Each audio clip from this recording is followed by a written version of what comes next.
Bonjour, bienvenue pour ce nouveau numéro de votre émission Pour l'emploi. Nous allons consacrer nos 13 minutes aujourd'hui à une formation, à un métier très porteur. Il s'agit du métier d'usineur. L'usinage, qu'est-ce que c'est? Nous allons le découvrir en reportage et après nous nous retrouverons à l'intérieur des locaux de l'AFPA, ici à Poisy, près d'Annecy, pour aller plus loin sur cette formation à ce métier de l'industrie qui est l'usinage. On y va tout de suite.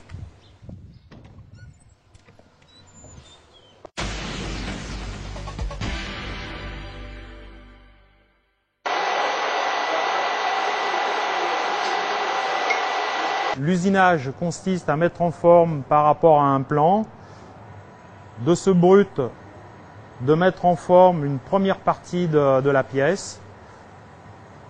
Nous retournons cette pièce et nous réalisons le deuxième côté demandé par le client et à l'aide aussi d'un plan ordinateur. Ici, nous sommes devant une fraiseuse à commande numérique qui va nous permettre, par diverses opérations, d'obtenir une pièce suivant un plan qui est demandé, avec des cotes demandées et des tolérances. D'accord? Donc ici, nous avons à partir d'un débit brut qui nous est fourni par le magasin, nous allons en deux phases usiner premièrement un côté avec diverses opérations et ensuite nous retournons cette pièce et nous l'obtenons en deux fois. À partir d'un lopin, vous sortez une pièce finie. Et pour sortir une pièce finie, il faut déterminer la façon dont on va la faire, les outils qu'il faut pour la faire, donc la façon dont on va s'y prendre pour l'obtenir. C'est un métier où on peut avoir une grande autonomie, et une grande liberté et une grande satisfaction vis-à-vis qui est proportionnelle à la satisfaction du client, je dirais.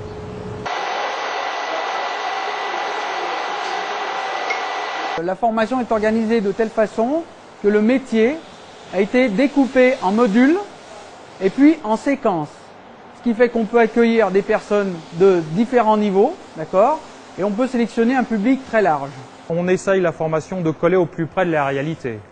Il faut que notre formation soit la plus performante possible pour que nos élèves puissent, à terme de la formation, être le plus performants et vendables, qui prouve aux entreprises de mécanique que la formation qu'ils ont faite soit le plus possible à coller à la réalité. La formation qui m'a été donnée correspondait exactement à ce qu'il fallait, à ce que les employeurs demandent pour pouvoir travailler par la suite. Pour apprendre un métier, je crois que c'est un petit peu comme dans tous les métiers. Pour apprendre un métier, il y a forcément de la théorie. C'est-à-dire que les stagiaires ici auront du calcul, du dessin industriel à apprendre et de la technologie. Donc on a une heure de cours le matin et ensuite, bien sûr, on passe à l'atelier. On donne quand même priorité, puisque c'est un métier manuel, on va donner quand même priorité à un copeau, mais on ne peut pas faire un métier sans avoir de la théorie. Il faut avoir une bonne formation en mécanique pour moi, pour débuter. Une bonne expérience, ça peut compléter, et il faut surtout avoir la passion du travail bien fait. La mécanique est un métier où il faut être très ordonné, il faut être minutieux et être patient, parce que quelquefois on a des pièces qui sont longues à réaliser et qui sont difficiles. Donc c'est un métier qui demande beaucoup de patience et beaucoup de calme. Il faut se creuser la cervelle un petit peu quand même. Et qu'est-ce qui me plaît? Vous partez de quelque chose de brut et vous avez une pièce finie, donc vous créez quelque chose.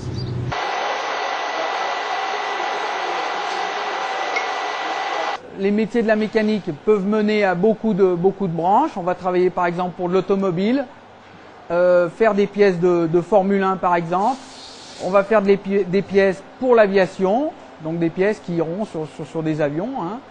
Et différents domaines tels que le médical ou le moule, l'injection plastique, etc.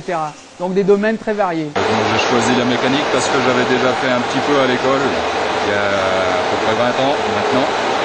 J'avais fait un petit peu de fraisage, un petit peu de tournage et je me suis dirigé vers ce métier-là parce que bon, j'avais envie d'être un peu plus fin au niveau de mes mains. Parce que je voulais retourner à l'industrie et puis donc là on fait des pièces entières, on ne travaille pas bêtement, donc on travaille à la chaîne. On met une pièce brute et après on a une belle pièce comme ça.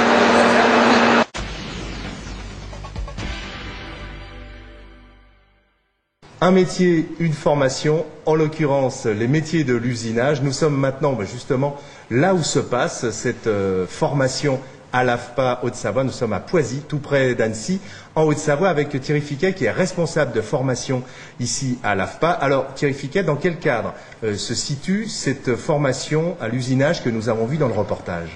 Formation usinage se situe sur le marché du travail avant tout, sur une filière qui recrute particulièrement, sur l'ensemble d'une filière industrie, sur des qualifications bien spécifiques et des compétences à développer dans un but unique, en particulier sur l'industrie, c'est d'accéder à l'emploi.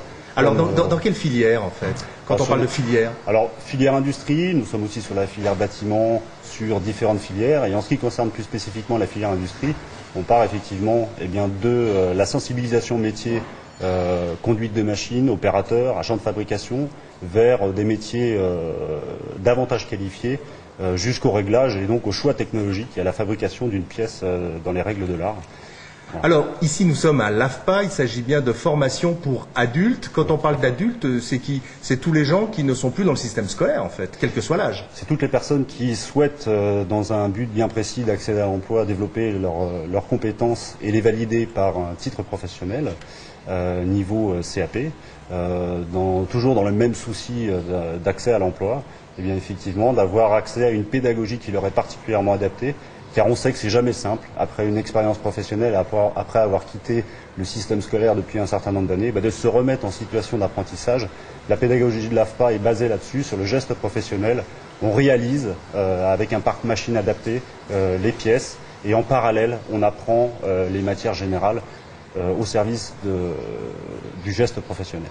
Donc on va bien rassurer les gens qui nous écoutent, on n'est pas à l'école, ce n'est pas scolaire, on est bien dans l'apprentissage d'un métier. Et là, quand on parle de nouveaux métiers pour des adultes, on est en plein dans cette grande question du reclassement, une question qui est vraiment fondamentale aujourd'hui. Tout à fait. Le reclassement, tout simplement parce que les exigences faites aux entreprises en termes de charte qualité impose effectivement d'avoir dans les équipes de production des compétences certifiées, sachant que le parc machine mis à disposition du salarié représente un investissement très lourd. Notre rôle à nous, c'est d'adapter notre pédagogie et les compétences aux besoins des entreprises, car encore une fois, c'est bien effectivement les entreprises qui vont venir avec nous valider ces différentes compétences. Vous travaillez ici avec les chefs d'entreprise, voilà, vous connaissez leurs besoins, ils viennent ici, ce sont eux qui valident vos formations? Alors ils valident l'aspect référentiel de la formation, mais surtout ils valident les compétences de nos stagiaires. C'est-à-dire que ce n'est pas l'AFPA qui décide qu'effectivement le stagiaire va être fraiseur, tourneur et dans les règles de l'art, c'est bien le professionnel du métier qui viendra nous dire si oui ou non on a fait notre boulot et qu'on a amené la personne aux compétences requises sur le marché du travail. Donc on est en phase avec une demande forte, puisque là on ne parle que de métiers, comme on dit, en tension. Donc des professionnels de l'usinage, on en a besoin. En plus, quand on parle de reclassement, on le sait bien, dans nos pays de Savoie, on a plutôt intérêt à permettre aux personnes qui ont perdu un emploi de transférer leurs compétences pour venir à ces emplois, vers ces emplois porteurs. Donc ça passe par la formation pour adultes. C'est ici. Et comment on fait, si on écoute cette émission, pour se mettre en mouvement vers cette formation d'usinage, par exemple? C'est très très simple. Il se trouve que les représentations que l'on peut avoir des différents métiers, en particulier sur la filière usinage, sont probablement tronquées par tout ce qu'on peut en dire. Le meilleur en ce qui nous concerne, c'est de nous contacter et effectivement de venir rencontrer nos formateurs, qui sont des formateurs métiers, passionnés par leur travail et qui sauront expliquer en toute objectivité ce qu'est aujourd'hui travailler dans la filière usinage, allant de la sensibilisation au métier, donc une préparation à la qualification, au tournage, au fraisage, mais aussi au décolletage, car l'on sait que c'est un vivier de recrutement très très fort et que les besoins se font ressentir chaque jour. Les professionnels qui viennent rencontrer nos stagiaires directement sont là pour en témoigner. Ils viennent recruter à la fin du stage. Peu de soucis pour un stagiaire qui entrerait, quel que soit son niveau de formation. Nous avons l'offre de service qui lui permettra de trouver sa place au sein de notre équipe. Un numéro de téléphone? Le 04 50 46 20 02, l'accueil téléphonique de l'AFPA. C'est le numéro de l'AFPA. Vous pouvez le composer pour en savoir plus. C'est un métier à conseiller? Oui, tout à fait, tout à fait. Et le contact avec les formateurs leur prouvera que c'est effectivement un métier vers lequel il faut s'orienter. Merci Thierry Fiquet de toutes ces précisions. Vous avez bien noté, vous l'avez compris, métier d'usinage, métier porteur. C'était un peu notre série. Un métier, une formation. On va vous en présenter comme ça au fil des semaines ces formations. Tout de suite, c'est le bloc-notes.